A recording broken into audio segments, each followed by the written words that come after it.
નમસ્કાર દોસ્તો, દીવથી એક ખૂબ જ ખતરનાક અને લાલબત્તી સમાન કિસ્સો છે તે સામે આવ્યો છે.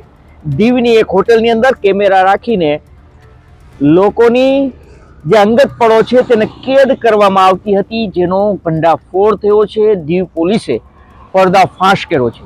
મારી પાછળ જોઈ રહ્યા છો તે દીવ એસપી ઓફિસ છે અને અહીંયા પર અત્યારે આ સમગ્ર મામલે પ્રેસ કોન્ફરન્સ હતી અને આ પ્રેસ કોન્ફરન્સના માધ્યમથી દીવ પોલીસ વડાએ ખૂબ મોટા ચોંકાવનારા ખુલાસા કર્યા છે. તો આવો જાણીએ કે કઈ રીતે આ હની ટ્રેપનો આખો મામલો છે તે ગોઠવવામાં આવ્યો હતો, કઈ રીતે મોડસ ઓપરેન્ડિસના આધારે આ લોકો કઈ રીતે લોકોની અંગત પળોને કેદ કરતા હતા. આ વિડીયો માત્ર દીવ પૂરતો નથી, પરંતુ દેશભરના જે હોટલો છે, જે ગેસ્ટ હાઉસો છે, જ્યાં આપ રોકાતા હોય છો, ત્યાં તમામ જગ્યા ઉપર શું સેફટી રાખવી તેને લઈને છે. તો વિડીયોની હવે શરૂઆત કરીએ. નમસ્કાર દોસ્તો, હું છું દિલીપ મોરી અને આપ જોઈ રહ્યા છો આ વિસ્તારમાં આવેલી છે અને આ ખાનગી હોટલમાં પોલીસે રેડ કરી હતી. થોડા દિવસ અગાઉ અહીંયા પર રેડ કરી હતી. હોટલના સંચાલક અને મેનેજરની દીવ પોલીસે ધરપકડ કરી છે. દીવ પોલીસે સમગ્ર મામલે પ્રેસ કોન્ફરન્સ કરી છે. દીવ એસપી છે તેણે, અને આ પ્રેસ કોન્ફરન્સમાં ખૂબ મોટા ચોંકાવનારા ખુલાસા કર્યા છે. 25/12/2024 को एक इंटेलिजेंस सोर्सेज के थ्रू इंफॉर्मेशन मिली थी कि कुछ प्रोस्टिट्यूशन रिलेटेड एक्टिविटीज होटल केसर में चल रहा है. तो हमने इस इंफॉर्मेशन को कंफर्म करने के बाद without any delay FIR register किया एंड एफआईआर रजिस्टर करने के बाद सीधा इन्वेस्टिगेशन स्टार्ट किया. उसमें गावित साहब जो थे आयु थे. इन्वेस्टिगेशन स्टार्ट करने के बाद हमने दो अक्यूज, एक का नाम संजय है, दूसरे का नाम अल्तमास है, जिसको अल्ताफ नाम के से भी जानते हैं, उन दोनों को अरेस्ट किया और उनका मोबाइल फ़ोन सीज किया.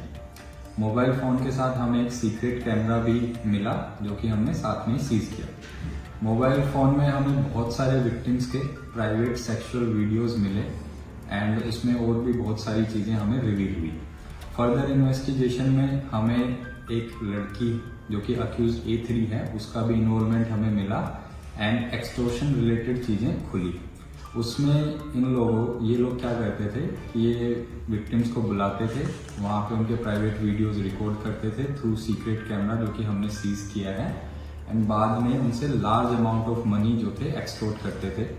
अकॉर्डिंगली हमने उसमें फिर जो स्ट्रिंजेंट सेक्शन थे ऑर्गेनाइज्ड क्राइम के वो भी उसमें साथ में ऐड करें. इसमें मल्टीपल लोग इन्वॉल्व हैं. बाकी लोगों का क्या रोल है वो अभी हमारी इन्वेस्टिगेशन में धीरे धीरे जैसे अनफोल्ड होगा वो रहेगा. एक इम्पोर्टेंट चीज़ ये है कि इसमें बहुत सारे विक्टिम्स ने केस रजिस्टर होने के बाद हमें अप्रोच किया है एंड उनको हम विटनेस प्रोटेक्शन स्कीम में पूरी प्रोटेक्शन एंड असिस्टेंस प्रोवाइड कर रहे हैं. आपके माध्यम के थ्रू मैं बाकी जो भी विक्टिम्स हैं जिनके साथ ये अपराध हुआ है या जिन्होंने कुछ पैसे इनको दिए हैं, उनसे मैं रिक्वेस्ट करूंगा कि आप हमें अप्रोच करें. आपकी पूरी आइडेंटिटी, पर्सनल आइडेंटिटी हम सीक्रेट रखेंगे एंड फुल असिस्टेंस आपको विटनेस प्रोटेक्शन स्कीम के अंदर दी जाएगी.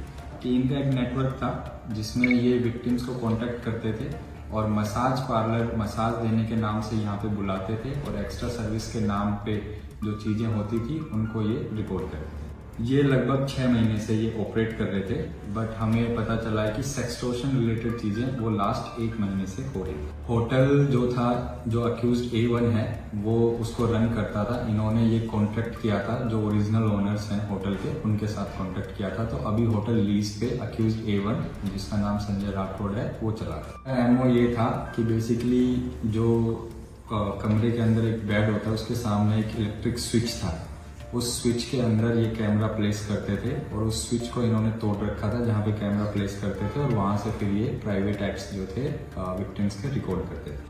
ये हमारे इंटेलिजेंस सोर्सेज से हमें पता चला. उसके बाद हमने इन्वेस्टिगेशन करी और फिर पूरा नेटवर्क अनफोल्ड हुआ. अभी जिन जिन के भी नाम हमने बताए, मैंने 2 अक्यूज हम ऑलरेडी अरेस्ट कर चुके हैं. जो गर्ल इन्वॉल्व थी उसको भी हमने एप्रीहेंड कर लिया है एंड बाकी लोगों का क्या रोल है, क्या है, वो अभी जांच का विषय है. हमें मल्टीपल वीडियोस मिले हैं, करीबन 20-25 वीडियोस हैं. अब उसमें हम जांच कर रहे हैं कि कितने लोगों से इन्होंने पैसे लिए हैं और कितने लोगों के साथ और किसी तरीके का इनका एक्सचेंज हुआ है. अभी तक हमने 3 लोगों को एप्रीहेंड किया है. बाकी कितने लोग इन्वॉल्व हैं वो अभी जांच का विषय.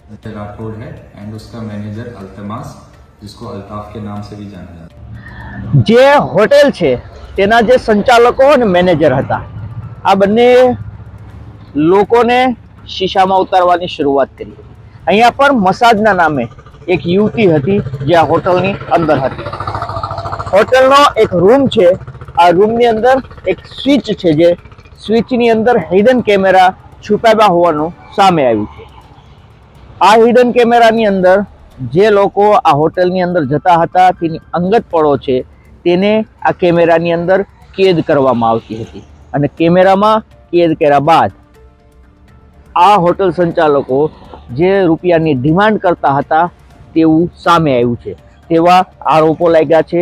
જો કે આ સમગ્ર મામલે દીવ પોલીસે હજુ સુધી કોઈ મોટા ખુલાસા એટલા માટે નથી કર્યા, તેની તપાસ ચાલી રહી છે. પોલીસનું કહેવું છે કે કેટલા લોકોને ટાર્ગેટ કરવામાં આવ્યા છે. લોકો છે તે પોલીસનો કોન્ટેક્ટ કરે, તેમની પાસે કોઈની પાસે આ રીતે ત્યાં રોકાવામાં આવે, ત્યાં મસાજમાં મોકલવામાં આવતા અને રૂપિયા માગવામાં આવતા. પોલીસને 6 મહિનાથી આ હોટલ સંચાલકો આ હોટલને ચલાવતા હતા અને 1 મહિનાથી આ ધંધો છે તે ચાલતો હોવાનું પોલીસનું કહેવું છે. પોલીસનું કહેવું છે કે જે હોટેલ છે તેનો માલિક અન્ય કોઈ છે, પરંતુ આ જે વ્યક્તિઓની ધરપકડ કરવામાં આવી છે તેણે હોટલ રેન્ટ ઉપર લીધી હતી અને તે બંને આ ધંધો શરૂ કર્યો હતો. દીવ પોલીસને સોર્સિસની મદદથી, હ્યુમન સોર્સિસની મદદથી આ સમગ્ર જાણકારી છે તે પોલીસ સુધી પહોંચે છે અને પોલીસ છે તે ત્યાં રેડ કરે છે. આ હોટલ મેનેજરને જ્યારે દબોચે છે તેનો મોબાઈલ તેનો જપ્ત કરવામાં આવે છે, તો મોબાઈલમાંથી ચોંકાવનારા વિડીયો છે તે પણ સામે આવ્યા હોવાની ચર્ચાઓ છે.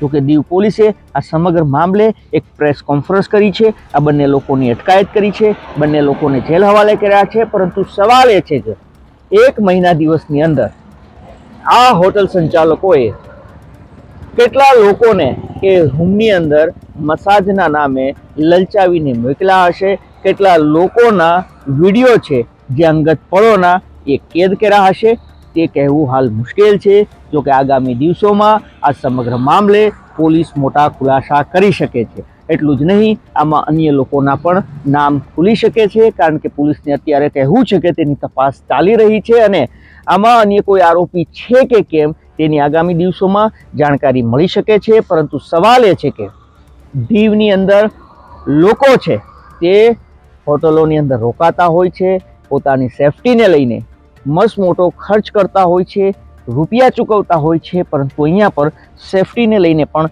સવાલો ઉઠ્યા છે. કારણ કે આ હોટલોની અંદર, આ ખાનગી હોટલની અંદર હની ટ્રેપનો જ્યારે મામલો સામે આવે છે ત્યારે ખૂબ મોટો ચકચાર મચે છે, ખળભળાટ મચે છે અને